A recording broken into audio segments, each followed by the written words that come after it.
শুভ দুপুর বন্ধুরা। প্রত্যেক দিনের মতো আমার দুপুরবেলা রান্নাবান্না কমপ্লিট হয়ে গেছে।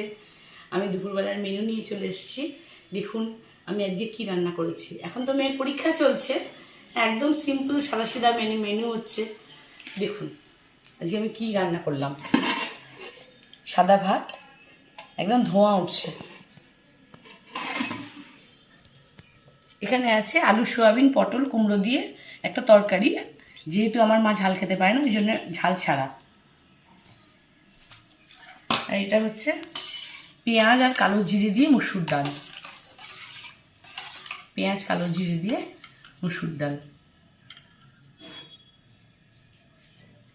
আর এটা হচ্ছে চিকেন। বন্ধুরা কালকে রাত্রিবেলা চিকেন হয়েছিল, সেই চিকেনই অল্প আছে। আর এটা হচ্ছে ওই আলু, পটল, কুমড়ো, সোয়াবিন দিয়ে একটা দম। বন্ধুরা আপনারা কোনোদিন এই আলু, পটল, কুমড়ো, সোয়াবিন দিয়ে দম খেয়েছেন কি না কমেন্টে জানাবেন। আর যদি না খান তাহলে একবার বানাবেন, ভীষণ টেস্ট হয়, রান্না করবেন। আজ আমার এই সিম্পল মেনু কেমন লাগলো বন্ধুরা জানাবেন। শুভ দুপুর, টাটা।